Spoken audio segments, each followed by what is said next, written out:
চায়ের জন্য আমার বিচ সাইডে স্ট্রিট ফুড এক্সপ্লোর করাটা স্ট্রিট ফুড এক্সপ্লোরের বদলে হোম ফুড এক্সপ্লোর হয়ে যাচ্ছে।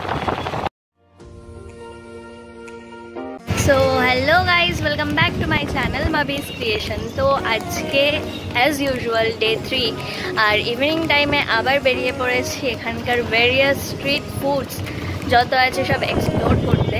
তো ভিডিওটা ইন্টারেস্টিং হতে চলেছে, তোমরা বিনা স্কিপ করে ভিডিওটাকে দেখতে থাকো। তো এখন আমরা হাঁটতে হাঁটতে সি সাইডে চলে এসেছি। আর সি সাইডে আজকে সমুদ্রে প্রচণ্ড উত্তাল ঢেউ, দুপুরবেলাও অনেক বিশাল বিশাল ঢেউ আসছিল, এখনও সেরকমই উত্তাল ঢেউ। তো চলো তোমাদেরকেও একবার দেখাই যে কত বড় বড় ঢেউ আসছে আজকে। তো তোমরা এদিকে দেখতেই পাচ্ছ, কতটা বুঝতে পারছো আমি জানি না, কিন্তু মুহুর্মুহু এখানে আজকে প্রচণ্ড ঢেউ উঠছে। আর যেই ঢেউয়ের জন্যই সকালবেলা যারা মৎস্যজীবী আছে তারা মাছও ধরতে যেতে পারেনি, কারণ আজকে 150 কিলোমিটার বেগে প্রচণ্ড হাওয়া দিচ্ছিল সমুদ্রের মাঝখানে।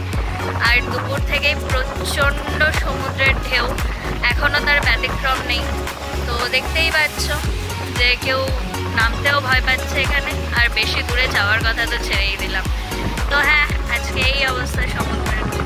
আর এখানে আমি হাতে নিয়েছিলাম গরম গরম চা, আর গত 2 দিন ধরে এই দোকানেরই চা খাচ্ছি, কারণ এই দোকানের দাদা কম চিনি দিয়ে খুব ভালো চা বানায়, যেটা আমার তো পার্সোনালি খুবই ভালো লেগেছে।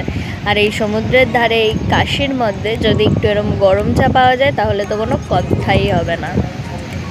তো আমার মা বরাবরই এক কদম এগিয়ে, তো এই কারণে মা বাড়ি থেকে কি নিয়ে এসছে দেখো, প্লাস্টিকের উপর দিয়েই দেখাচ্ছে কারণ এখানে প্রচণ্ড ধুলো উঠছে।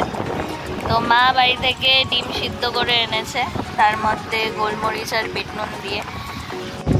আর এটা আমার বরাবরের অভ্যেস, মা এরকম সবসময় করে থাকে, ডিম সিদ্ধ, চিকেন পকোড়া, এটা ওটা, কারণ মা বলে যে তো সি সাইড থেকে এগুলো খেতে মনে হবে, আর ওখানে খুব বেশি একটা হাইজেনিক বানায় না, এখানে বালি ডালি উঠতে থাকে, সেজন্য মা বলে এগুলো আমিই বানাচ্ছি। আর যেহেতু এখানে অত্যধিক ফুড কালার ইউজ হয় চিকেন পকোড়া এগুলোতে, তাই মা বলে আমি বাড়ি থেকে বানিয়ে নিয়ে যাবো। এরপরেই আমরা চলে এসেছিলাম এই দাদার বার্গারের দোকানে, যেই দোকানটার নাম ছিল বার্গার ক্লাব। আর দাদা এখানে খুব চিপে রিজনেবল প্রাইসে খুব ভালো বার্গার বিক্রি করছিল। তো আমি এখান থেকে অর্ডার করে নিয়েছিলাম একটা chicken hot and crispy burger. তো এখানে তোমরা দেখতেই পাচ্ছ বার্গারটা দেখতেও খুব ভালো, সাইজটাও মডারেট, সব দিক থেকে ওভারঅল 99 রুপিস নিয়েছিল। 99-এর দিক থেকে দেখতে গেলে এটা খুবই ভালো, ভেতরে চিকেন, অনিয়ন, শসা সব কিছু দিয়ে বেশ ভালো একটা জিনিস।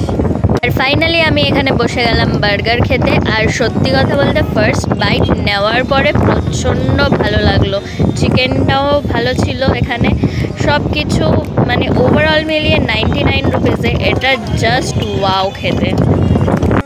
আর এই দেখো, আমি বলেছিলাম না যে এটা কমন দৃশ্য, মা ঝালমুড়ি খেতে এত ভালোবাসে, মা প্রত্যেক দিন ঝালমুড়ি খাবে। তো এখানে আবার আমরা ঝালমুড়ি নিতেই দাঁড়িয়ে পড়েছি।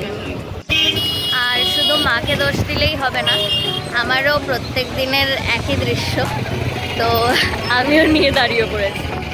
তোমরা কিন্তু এটা মোটেও ভেবো না যে এখানে আমরা ঝালমুড়ি আর কোল্ড ড্রিঙ্কস এক্সপ্লোর করতে এসেছি, না।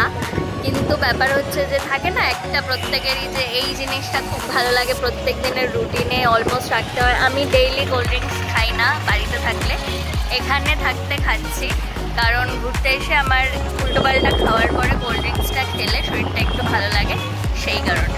আর এরপরেই আমরা চলে গেছিলাম এই দাদার কাছ থেকে পাপড়ি চাট খেতে। আর সত্যি কথা বলতে কলকাতা স্টাইল পাপড়ি চাটের থেকে এটা অনেকটাই আলাদা। এখানে পাপড়ি চাটের ওপর ঘুগনি দিয়ে তাতে শসা, পেঁয়াজ আর বিভিন্ন রকমের মশলা, টক জল, ঝুরি ভাজা, তার ওপরে টমেটোমের চাটনি, তারপরে দই, এই সব দিয়ে ওপর থেকে এরা আবার চানাচুর আর তারই সাথে কর্নফ্লেক্সও ছড়িয়ে দেয়। এই কর্নফ্লেক্সের আইডিয়াটা আমার তো একেবারেই আলাদা লেগেছে, কারণ আমাদের কলকাতার ওদিকে তো কর্নফ্লেক্স কেউ দেয় না।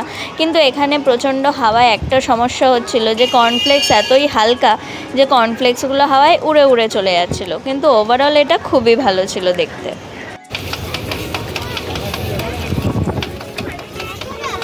ভালো খেতে। তো এখান থেকে নিয়েছি পাপড়ি চাট। আমাদের ওয়েস্ট বেঙ্গলের মতো এখানে আলুর কাবলি দিয়ে বানায় না, এখানে ঘুগনি দিয়ে বানিয়েছে, খেতে দেখা যাচ্ছে।